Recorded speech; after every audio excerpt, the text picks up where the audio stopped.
Lasagna in Therapy. I'm your host, Thabang Tlaka. Today, my guest is a counseling psychologist and the managing director of Pretoria Psychologists. One of those places when you Google psychologist in Pretoria that pops out first. Can we please welcome Mrs. Nkateko Ndala-Magoro to the show? Welcome. How are you? Thank you, and thank you for providing the space for us to converse. Yeah. It has been a long time coming. Yeah. But we finally do it in 2023. Yes, finally. I'm happy that you're here finally. You know, the other time I think I had mentioned you somewhere and then somebody said, that lady's controversial. I don't know if you know that. I wonder. Who was that? I think you went somewhere to speak and maybe you were telling the truth, you know. Maybe it was these functions you spoke there. Yeah. But I think you were probably being direct and then it sounded like you were being controversial. It's very, very, very interesting that somebody will find me controversial. Actually, I was thinking about a controversial book this morning as I was running. Yeah. A very, very, very controversial one. Yeah. I got a title for it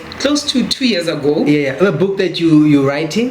I'm gonna be writing. Okay. I've not yet started. But it came up. It came, the title. Yeah. So that's what the title came first. Yeah. And prior to the title, I had a dream about a particular somebody that slapped somebody last year. I see. And somebody's gonna promote my book, and then after the slap, I was like, okay, maybe that's where the controversy this will comes work. and whatever. I see. But yeah, as I'm saying, as I was running today, I could also see what I could put as some of the meat in the book. Yeah. Maybe before we get into our topic, so maybe a little bit about running, right? So I mean, have you always been running? I've always been running because I was actually thinking about it yesterday, funny enough. Yeah. To say, why do I love being on the road so much? Yeah. But I realized I have always been running because I thought maybe I started late. Yeah. Because I'm close to 45 now. Yeah.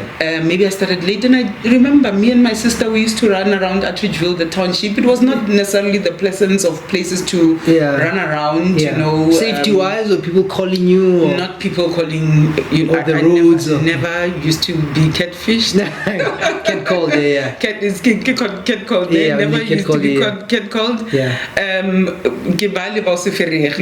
Basically. Or you were contemplating maybe. They didn't mess with you. Never. Yeah. So I mean, Lona, which is it helps me. It's safe. You know, we married, so you know. And so that's we used to run. Always been athletic, but I mean, you know, body changing, being a woman, all of that. I even remember I ran when I was 38 weeks pregnant. Really? We used to stay here in Hatfield, I think at a place called Park Mansions, next to the train station. Used to run around Arcadia until I was 38 weeks. Yeah, wow. So it's always nice. been part of your life. Yeah. And you know what I was thinking, and I think because I was thinking about the interview. Yeah. So I was like, you remember I was once your client, you know, this is not a secret. And maybe it's a secret to other people. And it's fine. Many years ago, you know, psychologists do see psychologists. Yeah. So you were one of my psychologists, or many of my many psychologists that I've got. And one of the things that I brought to therapy was anger. I don't know if you remember, but maybe you won't, because many you years see so ago. many clients. Yeah. It was anger, and even throughout the years, I've dealt with anger and resentment. Yeah. And I saw how being on the road, it just helps me with that. It diffuses it melts it away, it deals. Yes, you still need to deal with the source of where that anger comes from, but in terms of just how it embodies itself, you know, how it's trapped or packaged in your body.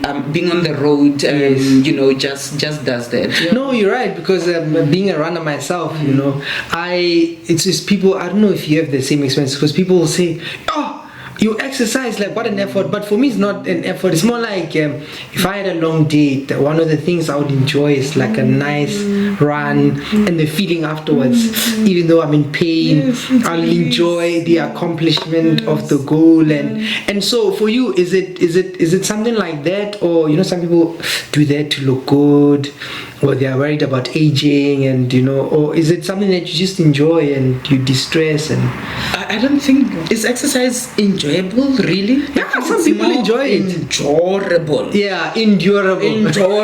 Yeah. Than enjoyable. I don't know. Yeah.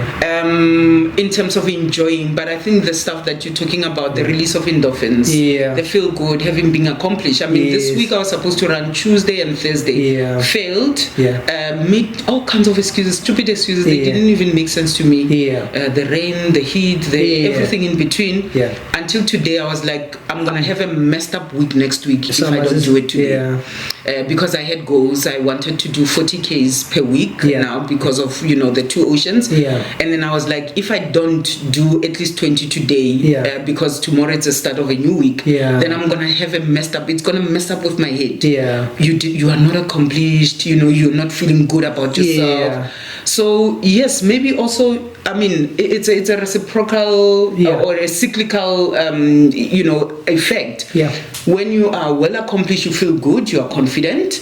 When you are confident, you look good. It sometimes doesn't even matter the size. Sometimes you feel like you have shrinked, even though you have not. Your clothes will tell you you're not shrink, but you feel good. So you will also carry yourself in a particular way. Knowing that you have done that, you have accomplished. So I think it's really, for me, it's multifold. No, definitely, I agree. So now our topic, right? Relationships and money, a big source of frustration. And what's your interest in that? Your interest in relationships and finances, because you've got an interest. Where does that come from, or why do you also enjoy talking about that particular issue? It's actually interesting. I will have never been somebody who says the sentence, I love money and money loves me. It would have been hard. Very, very hard. I would say from upbringing, and they told you money is bad, and so you wouldn't have said money loves me and I love money. Absolutely. And so it comes from that backdrop of the upbringing, conservative, Pentecostal church, pastor's kid, le pilaka minielo, the hand-me-downs, the messy. You are always at the mercy of people.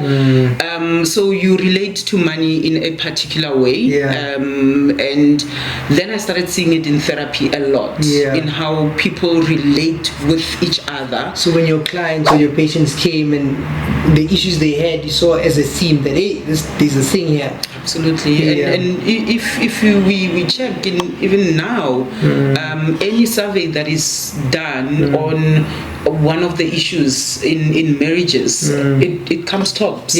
Finances come tops. It's not sex, it's not in-laws, it's not kids, it's not loss, it's finances. So when I do premarital counseling, those are some of the things that I go into, and I like going into the philosophy of money, and I usually say to them, no pun intended, but money is loaded. That's the word that I use. It's loaded with values, how you see yourself, what you can do, how you're gonna relate to the next person, how you will be able to have your future in whichever way you want to have it. So it became a very I think a pervasive theme within any other thing that a couple deal with, and as I said, even for me, observing that for me personally, to be able to voice now publicly and say I love money and money loves me.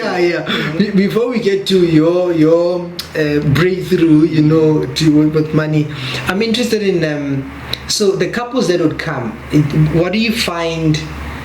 So for premarital, that would make sense, but how would it present itself in that? Would the couple just come in and say, we've got financial issues, or would they be talking about something else and you can go and say, this one wants to buy that? How does it typically present, in the session? So I think, as you're saying, sometimes it's not even just a clear cut, it's financial issue. It's usually a communication issue. That's what people will bring and present, because they think at the heart of almost every breakdown of a marriage is communication, which is not necessarily, it's how we communicate. It's not necessarily communication, because we communicate the whole time, be it verbally or non-verbally. So it in one case study, which is a current client, she said to me, my husband, I'm in a financial sector, and I know how things can go bad very, very, very quickly. Yes. And my husband is a splurger, is a spender, and loves label, loves to be seen, to a point where, without too overly identifying, to say he's an usher, and because he loves to be seen, he will rather be ushering outside than coming in to listen to God's word. Yeah, because so people must see. You must see that I've spent money. Yeah. You must see that I've used money. Now you have people who are discontent in terms of their spiritual growth now. But what is the root of that? It's and I will then, if I was seeing the husband, I will even go into what did that mean? What does it mean for you to have stuff with, advertising for other people? That's what we call it. In my household. Yeah, because it's somebody else's name. It's somebody else's name. It's not your name. So how does it feel like to be advertising? Well, obviously they don't realize that that's what they're doing. And where does that come from? And in most instances, I must say, Thabang, it's from a place of lack. From a place of confidence, self-confidence, self-acceptance, self-concept, where, and I'm not saying it's in every person that is fleshy, but if we flesh out some of those themes, even with the spouse who is currently seeing me, who is saying, for me, that spells disaster. And by the way, for this particular, couple, in the industry that the other spouse is in, COVID hit, and it hit very, very badly. And the spouse was like, you see, this is what I was talking about, but it's not time to say this is what we're talking about. It's to say what are our goals. How do we survive this ship? Because I think during COVID it was also a matter of survival as well. As much as some of us in the mental health spaces we flourished because people came stressed. Well, people had time. I think people had time. Do you think people had time? Or I because with COVID I noticed that I got a bit busy. I think many of us got a bit busy. But I think what I also observed was that people now, because you couldn't go anywhere, all those things you're ignoring were in your face, and you thought, okay, now I'm going to make an appointment, But when the world picks up, people can do other things. But I liked what you said with money is loaded. Then there's another theme that you touched on, right? Say upbringing, and let's go. You say you're a pastor's kid. Do you think, like, say, religion, and particularly as Africans, there's an idea, like, we are taught to be to not maybe talk about money, to be afraid of talking about money, to have a particular relationship with money, like if somebody has money, then they are like maybe bad, or maybe they are evil or something like that. Or sometimes it happens the opposite, where also if you go to different churches, you can walk in and you can tell who are the important people, And so do you think just in faith spaces or in religious circles, there's a particular unhelpful idea about money, or be it also take everything you have, give it to the church? Do you think there's something like that, or not? Not really. What's your view on that? I will speak about it from two maybe point of view. The conscious point and the subconscious. And I think we always not, and maybe that's also why we're having these conversations. We don't bring to our awareness. When am I acting from a conscious space, or when am I acting from a subconscious space? So I always talk about false humility. The false humility will be, and this other guy, we're having a home cell closing, and he says, at this particular church they used to hate me because people will be pledging 500 rands, 200 rands, and I'll be like, you guys are playing 10,000 rands because we're not going to raise a tent with the 500 rands. And it was the truth. And that was the truth. And he says, they used to hate me so much in Nkateko because they think I'm flaunting. But I'm talking the reality of having to raise a 50,000 rands tent, and us pledging, 16 of us who are working, pledging 500 rands. Yes, that didn't make sense. So then that person will be seen as, pompous, proud, radical, and all of that, but that's the reality. Yes. So that is from an aware space. Yes. And then the unaware space, it's where now we get manipulated. The manipulation is, if I'm not tithing, then God is not with me. Well, God is omnipotent, He's omniscient, He can handle any situation, by the way, graciously so. But it's subconscious in everything that I do as an individual, or any church member, or anybody who was told that having and not giving, you are denying yourself of blessings and so on. So, but that you do not scrutinize to say, what is it all about? I recent is 3 years ago, 2 years ago, was listening to a Jewish rabbi on Thou Shalt Prosper. I think it's Rabbi Lapin, and he was talking about how in the Jewish community it works, where the tithe, you would rather put it in the business investment, because in you investing in the business, you are investing in people that are in your business, for your business to flourish, for you to be able to impact much more, many more people. Because so that resonated, I cringed, because you're supposed to take it somewhere.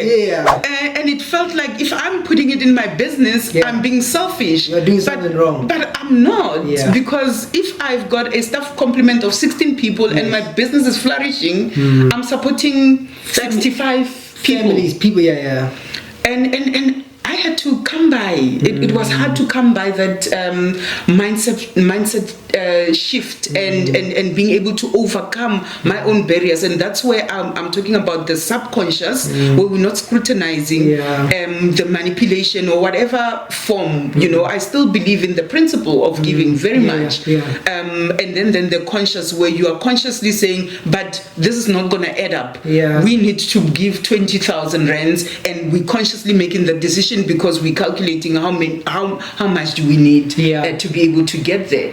And as he said, people used to hate me for saying that.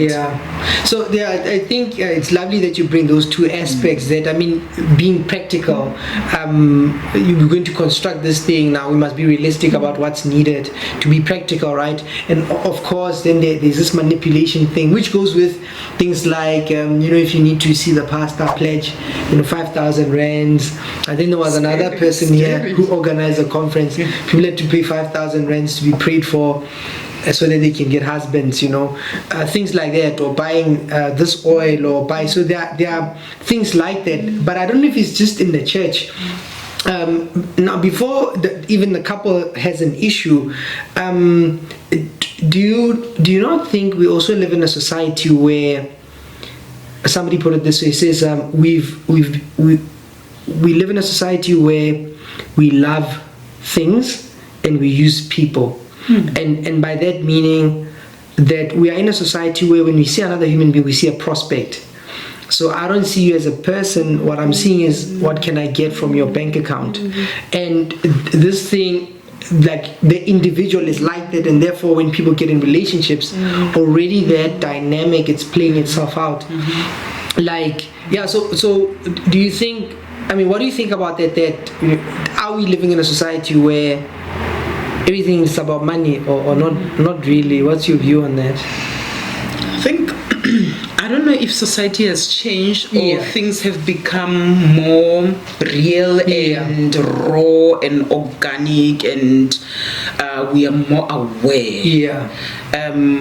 So I think I'm in my mind, debating that. If you know, for example, if we were to talk about statistics of depression or of sexual abuse, will we say that the society is more inhumane in, you know, the violation of women and children and men in terms of sexually, or is it because people are coming out more? We've got the technology to report and to assess and to have more information. So even with that, because I think exploitation has always been there. I mean, look at Africa. Let's start here. Let's start here in Gauteng. The reason why Gauteng is called Gauteng is because of gold. No, I think that's a fair point. So I think there was no revolting of you know, you raping our land. You ripping us, you know, and not leaving us with anything. When now there's a negotiation to say, is this thing gonna be transactional? And I think we need to stop being I don't know what is the word that I want to use. No, what? Not transactional. Because I don't think it sounds wrong. Really. I don't think there's any relationship that is not transactional. You and I, we're sitting here, even though there might not be monetary value being exchanged, but there's something being exchanged.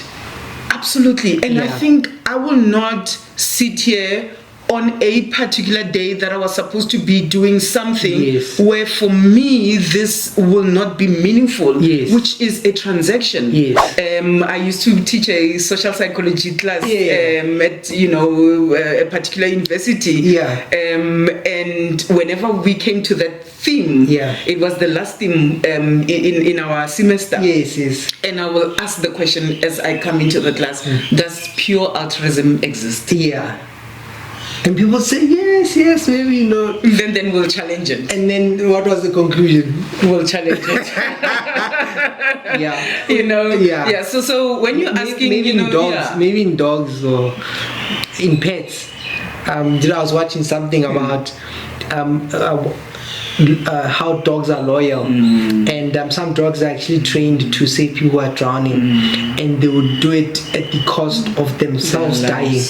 And so, which, I mean, that did something to me. And now imagine the word which is often said to us women, by the way, by men. I will die for you. Like hell to the no. You won't. You know, you will try to protect me but somehow, but not your life, because you're thinking, all right, I mean, any human being, I'm thinking, if I'm gonna die and leave the other two kids, you know, what's the use? So, or vice versa, if it's the man who's protecting me. So I don't know. I don't think it's a current or recent trend. I think we're just more aware, and maybe people are even aware of their needs and how they want to do life. I think that's a fair point, because I mean, what you're pointing towards is that. So one could describe it then as people, then we see people then as prospects. But what you're alluding to is no, but it's always been that way. It's just that we're a bit more maybe honest, a bit more direct about it. We did not acknowledge it. A bit more open about it. Do you think then, so if we do accept then that every relationship has some sort of exchange in it, do you think that it should be just that, or we should add other things as well? Because there's also the idea that even in relationships, it's purely that. Like, so earlier I was mentioning that there's this thinking. You know, when you watch social media, there's this term people say, a high value man. I mean, the first time I heard that, I said, what is that? What does that mean? And I began listening, and said, a high value man is maybe somebody who's financially successful. He might not be nice, he might not have other values, but his bank account looks a certain way, and therefore what you'd look for then is a young woman without a child and a beautiful woman. And then so when these two people meet, there's an understanding. I provide the financial resources, you provide your body, and you make me look good. Like, it's, people think about it that way. Like, do you think that's, yes, money is important in a relationship, but do you think it needs to be accompanied by other values? Like, yes, there's some sort of exchange, but we should still care about each other and love each other and respect each other, because there's also linked to this idea is the idea that so long as I give you money, I don't have to do anything else. You know, I don't know if you've come across that or what you think about that. That's sad. I mean, as you mentioning it, and but also my question would be, what's new about that? Yeah, I think again because social media has made it prominent, and people have found a word. I mean, lately, because I was reading a particular book, and then it landed me to a certain conversation. So I saw it on somebody's status, and I went to look it up, but it was tying in with a particular book that I was reading at that time. So the term is consensual non-monogamy. That's number one, and then ethical non-monogamy. Yes. What's new about that? Because it's polygamy, it's polyandry, it's infidelity, it's, you know, so they've always been there. Pointing. I see. So I was gonna say, I think maybe what's new about it would be it's more direct now. It's more, you're saying this is what we're gonna do, or this is how it's gonna be. I mean, even if we're looking at, you know, but so when you're saying a high value man is this, that, I'm thinking old term was sugar daddy. Because you're saying they are looking for a younger person who's gonna make them look good. Old term is trophy wife. What's new? Because the trophy wife is the beautiful one the who's model, gonna make me look good in, you know, my arm, when the envy of the society, and, you know, maybe even sell a brand or two. You know. But I think some of the thoughts that are coming through is that maybe this time around it's coined and pushed because of the current agenda. Remember, the current agenda also somewhere, somehow, and depending on the context, has got a emasculation of men. And for men now to feel they've got the power back, we've got to now set ourselves apart to say we are a high value man. It's almost the same as, you know, Thabang, when we say a successful black woman, but I've never had successful white woman. It's so almost taken for granted. So why would we want to coin? Because there's a particular disenfranchisement, a particular feelings of, you know, disempowerment. Therefore, we need to coin something. So that's just some thoughts that are coming through to say, is it possible that as men now emerge, or a particular, the high value men emerge, they want to set themselves apart to say, women, hold on. You are saying you can pay your own bills, you can go to the lab and have your own baby, you know, all of that. You don't need us men. Here we are. Maybe we don't need you to. You know. And we are going to differentiate ourselves from the rest. That makes sense to me, because and in order to understand that, so it's in the context, and the context is almost like a wave. So there was a wave of, even I as a man get this idea that, you know, why does it feel like society is against me? Like I'm blamed for something. What is it? And then that you did not do. And I don't know if I can throw a joke, but I shared it with my sisters on the 1st of Jan. It was a meme that said, it's the 31st of December, it's 1 January, then it's February, Jiggy Jiggy is the end of the month, Banary lady says. So we blame him men for, like, that's what it was saying. What do you want from us? So we blame him men for that. It's the 31st of but anyway, So there's that sentiment, and what you are saying is, and so then there's also a response to set to I suppose people want to set themselves apart, but if we analyze it, then, you know, it's a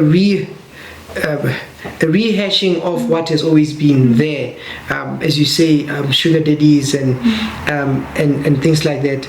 And do you think real relationships, honest, authentic, by real I mean honest, authentic relationships, can exist in this now brazen, very direct society?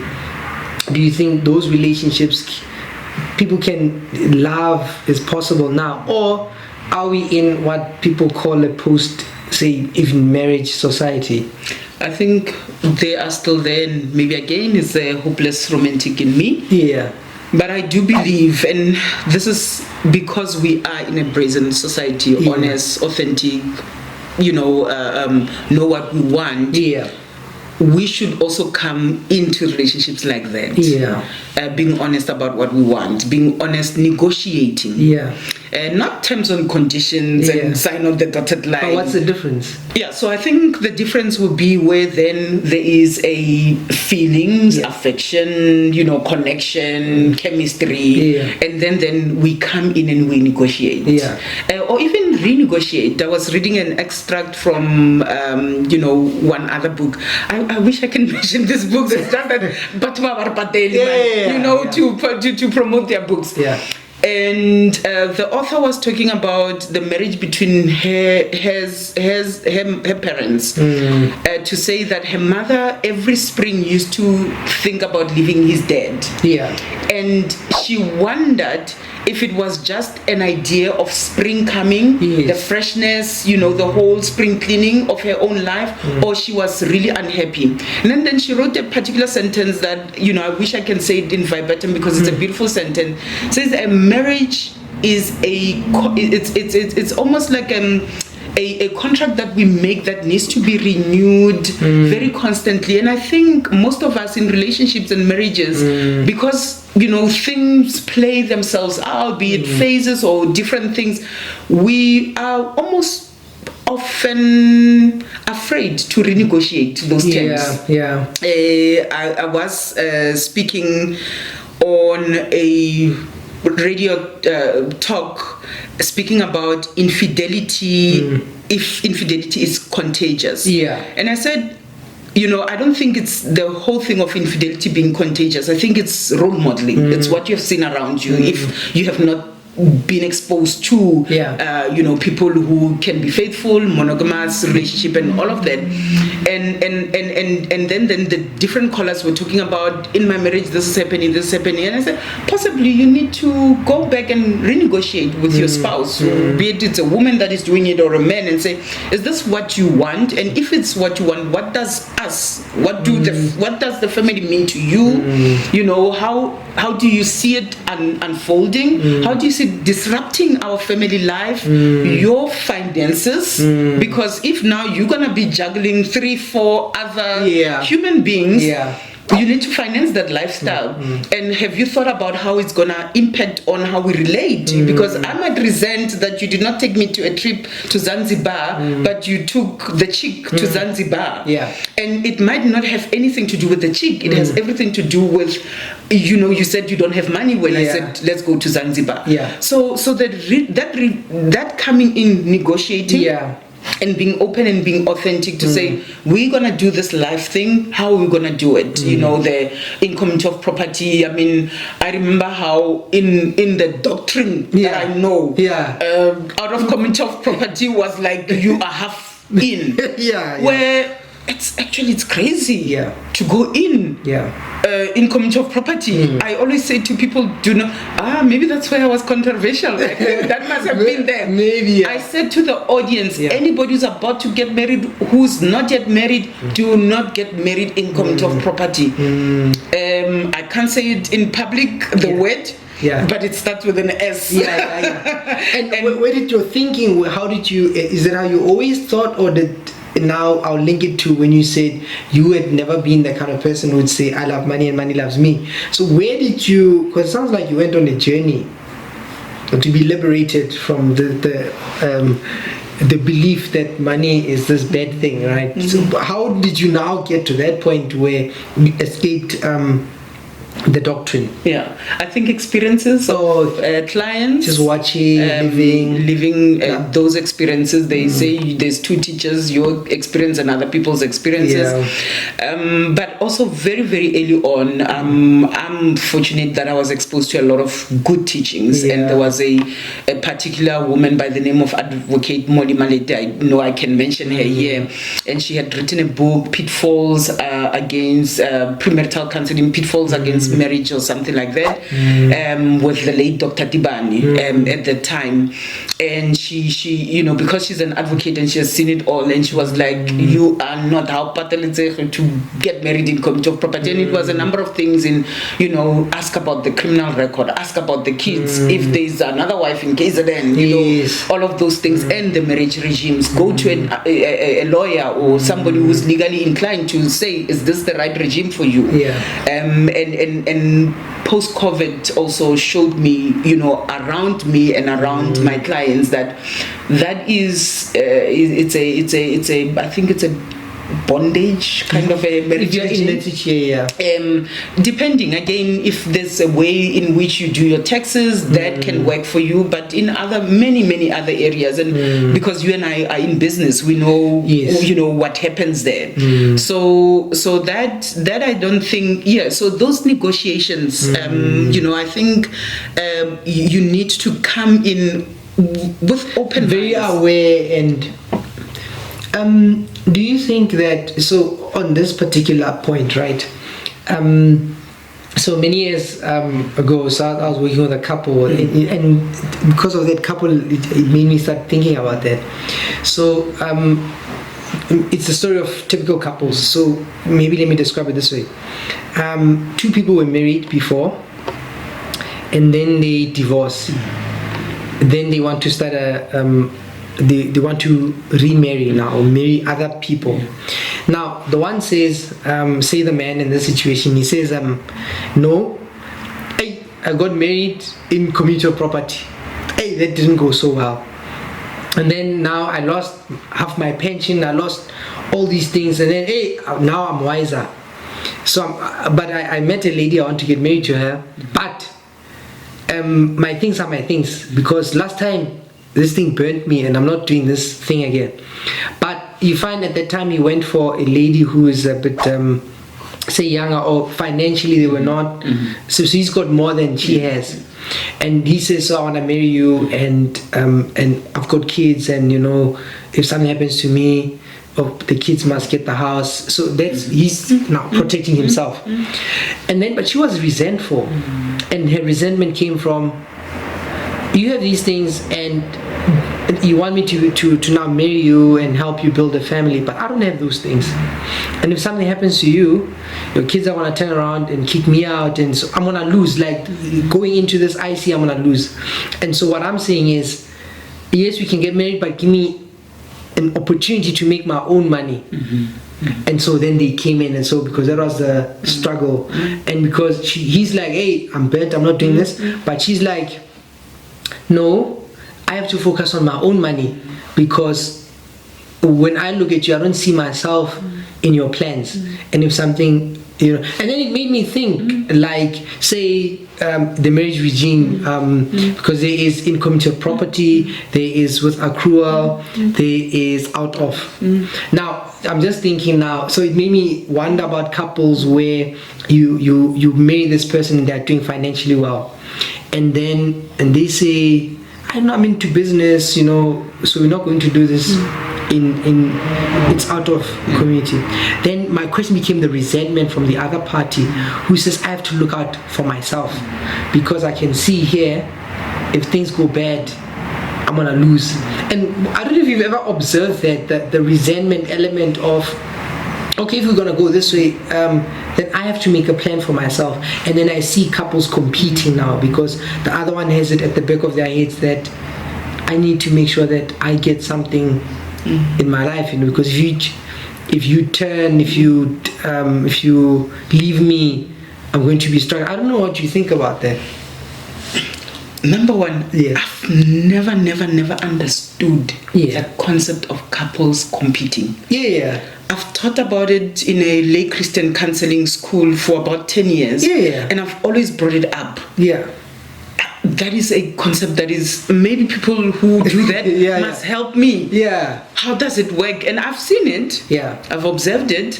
But I've never understood how come whether you are married in community of property or not, as a couple, and that's where then the genuineness comes in, whether, we're coming in knowing what we're gonna gain. Maybe I'm gaining business skills from this personal connections. Maybe I'm a entrepreneur, and this person he's a mayor and he's got connections. So be it. But that's where the tenderness comes in for me to say, as a couple, we've got goals. Those are goals that we're working towards, and that's collaboration. So if we're going to compete, what are we doing together? But maybe our goals are not as important as me securing my bag, I see that, and coming back even to the resent, I've got a cousin who's about to get married now.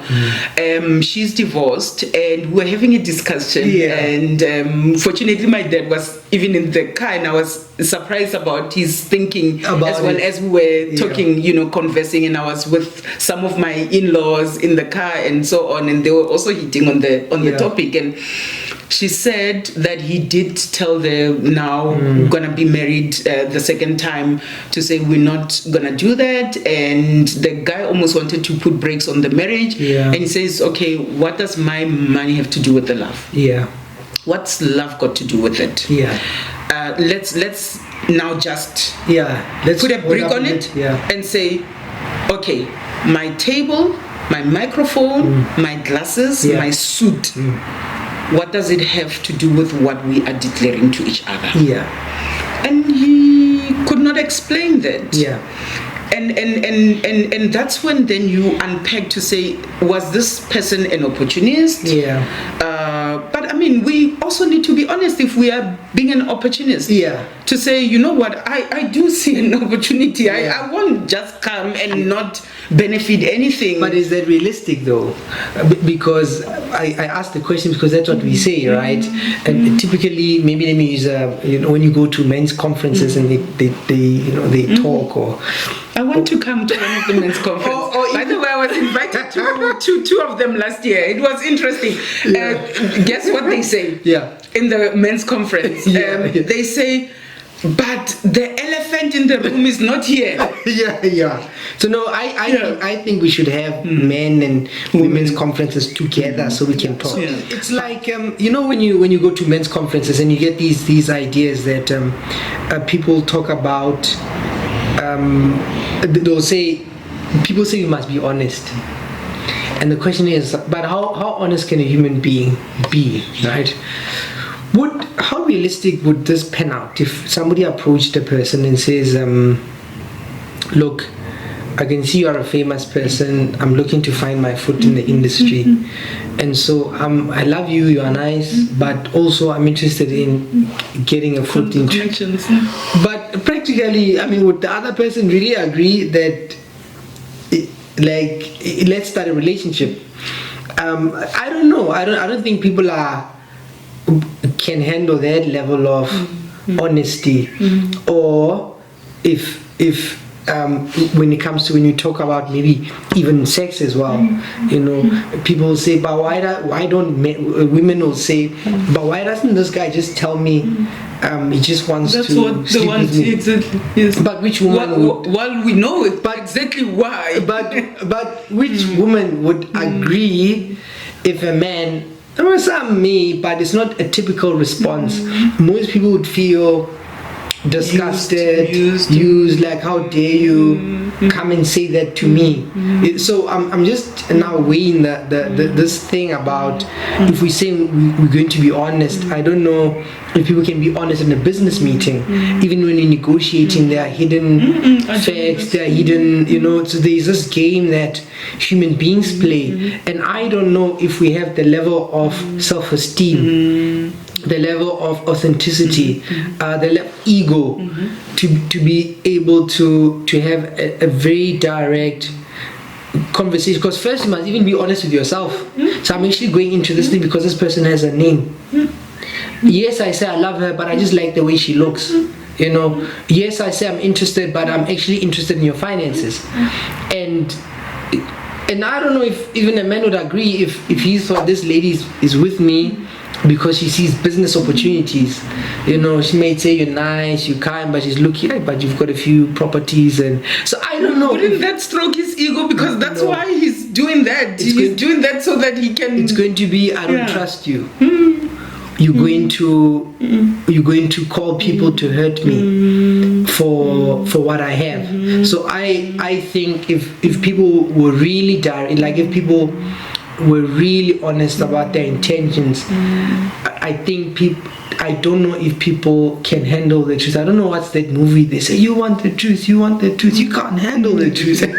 So I don't know if the average person, how much truth they can tolerate. And I think that's what it comes down to.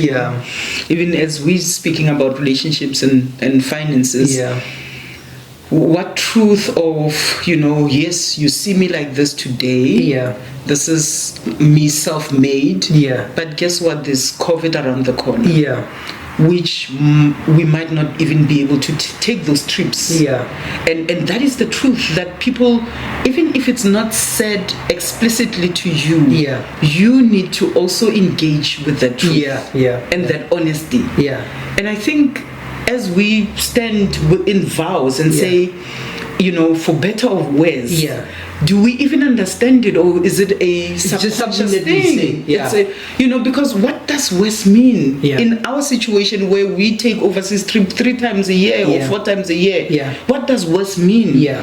Can worse possibly also be that we move into my mother's back room one day, and maybe not because it's my doing or your doing or we were reckless or because circumstances have changed. As I said, COVID happened, at least we've got somewhere to point, when you say that, you made me think of at least 3 things, right? I'll start with the last thing I thought. I don't know if you've ever come across the scripture. It made me think about marriage. I think I don't know. It's in the gospel. So the disciples are asking about divorce. And then Jesus quoting the law of Moses. Jesus quoting the law of Moses. And then he says things like, but then they say things like Moses permitted people to divorce, and then he goes on to say yes, but that was because they had hard hearts. But then it goes a little bit, which is something I never really saw. Then it goes a little bit deeper. They say, if it's like this, then nobody can do this then, right? They say if it's dead serious, then I don't think a person can do this. Then he goes, anything, things with men, anything with God is possible. I think I'm rephrasing. But I'm just saying, but it was more the realization of, if that's the standard of how you should care about a person or how you should be loyal to a person, or then I don't think I can go to. So that's what I thought, and then it makes me then wonder about like modern relationships. If we are being honest, if we in a way encourage then people to be in relationships, why? There's also a popular thinking where people say things like, I've got my money, I don't need a man. First level. Next level we go, we ask, but what does this lady mean when she says that I'm fine, I don't need a man? And I've got a thing to say, but anyway. I mean, men joke like they say, when a man makes a lot of money, he thinks I'm gonna help my family. When a woman makes a lot of money, she thinks I don't need a man, right? Now, my question becomes, are we in a... So what's the point? So I'm going back to what I said when the disciples said, if it's like this, then this is very difficult. Then I think that society is also asking the same question now. What's the point of unions? If the goal is, if the name of the life's game is, if I play the money game and I make it well, why do I need another human being? It's a difficult one, and I was met with that question. I think it was 3 weeks ago. One of my mentees, I did not even know she just got into a relationship, and then she just threw a line of saying, is marriage even relevant. And I was not really shocked. I think because as human beings, I now understand evolution of human beings, and she's training to be a to obtain a master's, and you know how it is. You think you start thinking, and there was also a particular way that I thought about her for the longest time, and which she also thought about herself until this process. And so she said, is even marriage even relevant? And questioning the relevancy of marriage, I think it's questioning the relevance of any institution. Because marriage is an institution. Be it the religious institution, the educational institution, and maybe it could be how marriage was sold to us as an institution. Be it from my generation, and I also want to talk to context, Thabang. You and I, we are from a particular context, be it our upbringing, and then in our spaces, we are from a particular context. I think we are excluding people who are now walking hand in hand by the riverside, eating scopas, and looking at each other, smiling and content. With the scopas 5 rand. And it's romantic as hell. Where else in our context? In Gauteng. Romance. Bring me chicken leg, and I'm like, where do you come from? Like, which part of the skontir do you come from? So I think also even in that, and as we entrench all of these ideologies, we also need to be careful. When I said money is loaded, we also, and this is it's debatable because it's semantics. Finances and money are also not the same thing. Because we have the value proposition, we've got the time factors. I can say to my kids, I cannot be with you because I've got to go to work. And then one of my kids is like, how much do they pay you? Let me give you that money that they're going to pay me so that you spend time. But it might not even be about that. It might be that I want to engage with adults. It has nothing to do with the rands and cents that they give me. Or that I feel more valuable when and therefore those are my tips, as Ravila puts it, those are my tips for doing a good job, and I feel good about myself. And I'm with you 2 minions. I'm not feeling good whether you gave me 6,000 or not. I'm here to pass the time, but when I engage with you as kids, so I think also with that nuances, the semantic nuances, and what does money mean, what money can buy. Jennifer Lopez sings a song, what is it? Money can buy. There's actually a video that I did. We are in Miami on a cruise ship. And it's a selfie, and I sing the song "Buy Me Love." Money can buy me love. And I say to my love, I say, my love, money cannot buy me.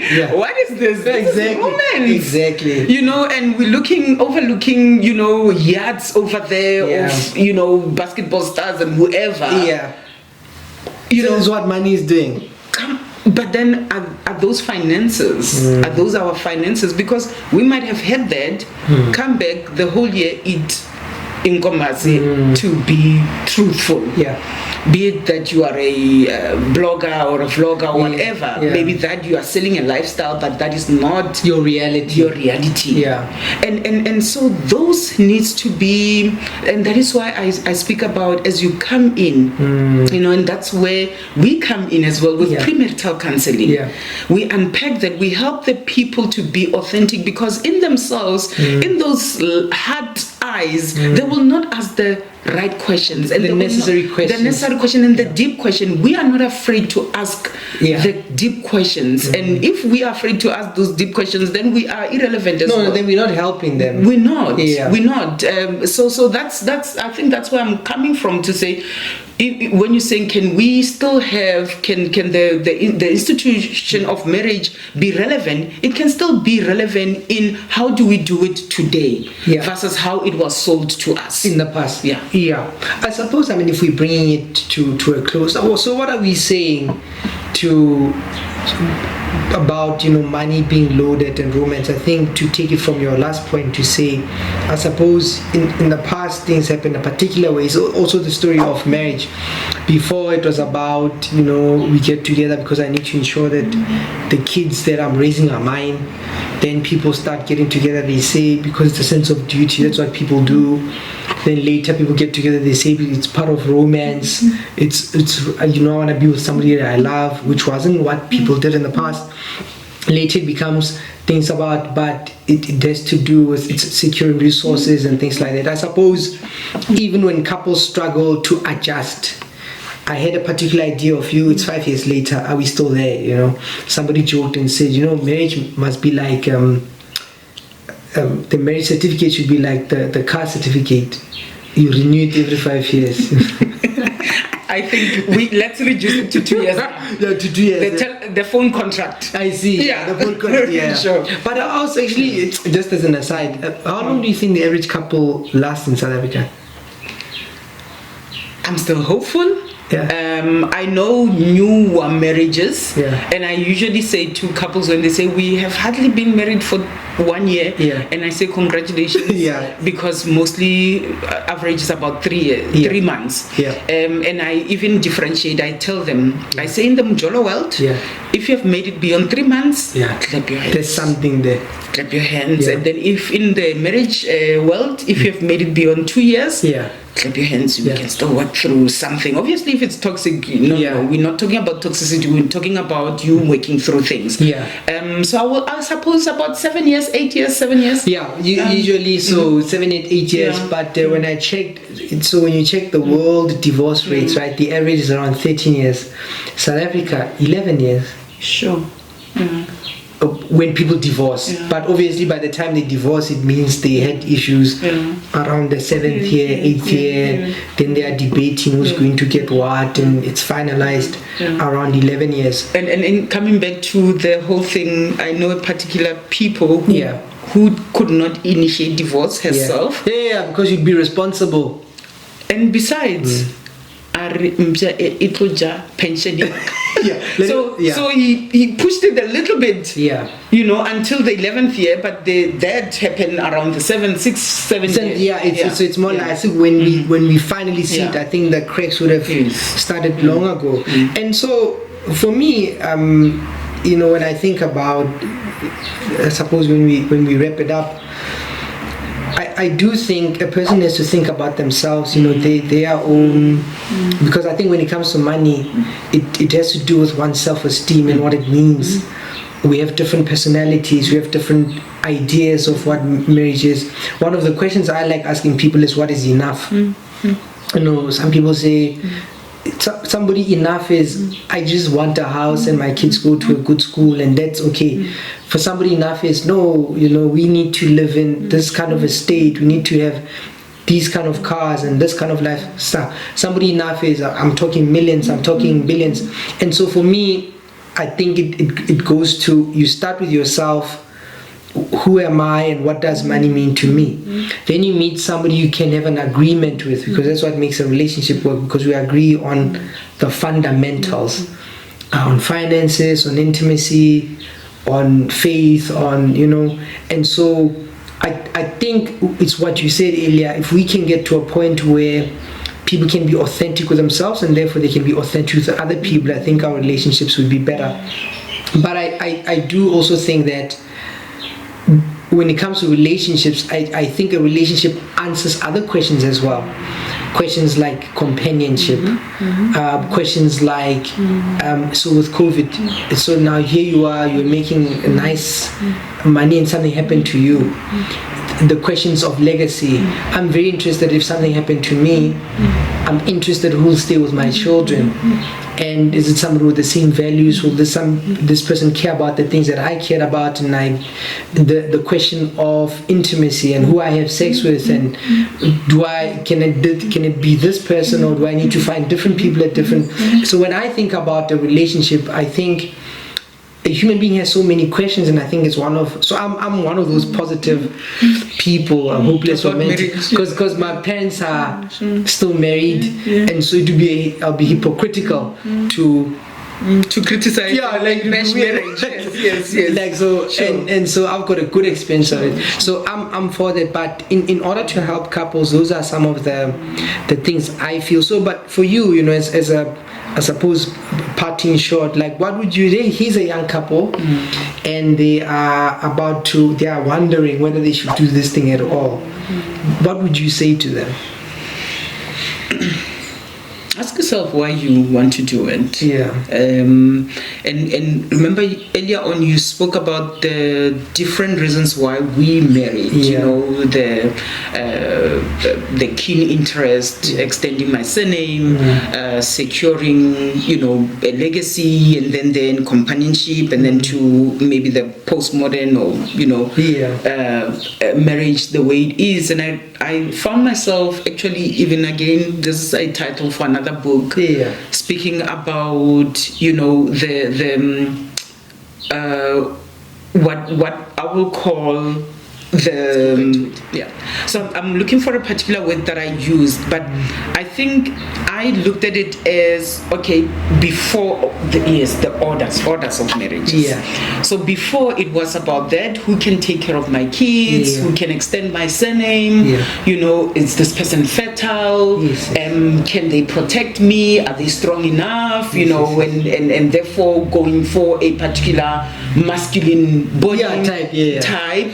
That's the first order, I believe. And then the second order is where maybe in the middle, where we now aware of the teachings, what can possibly be the different marriage regimes, our goals, expectations, going into premarital counseling. And then I'm gonna be focusing in the book on this third order, and most probably there's gonna be a fourth order and a fifth order, because we are always evolving. But the third order for me, I believe, is where you come in and you align. And how alignment looks like, and how I understand it, and as couples come in, it will be today Nkateko is this way. She is, in terms of compatibility, maybe this, that, professional, this, that. And how are we going to ensure that there is alignment versus maybe compatibility? Because I think compatibility is overrated. It was necessary where it needed to play a role. But alignment will be, for me as a man, I need to stay home. For 3 years, because this is where my wife is going. She's becoming a specialist, maybe in sleep therapy, or going with a particular overseas guru on a particular topic that she is. And the alignment will be, as a man, I feel I'm fine with staying home while she's overseas, and we are all commuting between the kids, the wife, and the families. And then alignment, maybe even in 2 years' time, might be husband falls ill. I was still on the course, we are on a mission, but what does it mean for our family? Do we look for nursing care, or do I, as the wife of this husband, come and take care of him? And therefore it goes. So I think the question for me will be, why do you want to do it? They might give those answers, compatibility, companionship, I love him, the love and all of that. But you can love still without marriage. You can have a companion without marriage. You can have partnership, lots of business partnerships, lots of partnerships without marriage. What does the institution mean for you, being under this umbrella? However way you're gonna do it, and then the how of how do you want to design it? I think those will be important questions. Yes, I mean I think that's a beautiful way to put it. That's why I wanted to talk to you. You see, I think I quite enjoyed this, but thank you very much. I think this will be a useful conversation for people to look at and to think about and to further. But thank you very much. Sure. Thank you. It was a pleasure being here, and we'll talk more. Sure.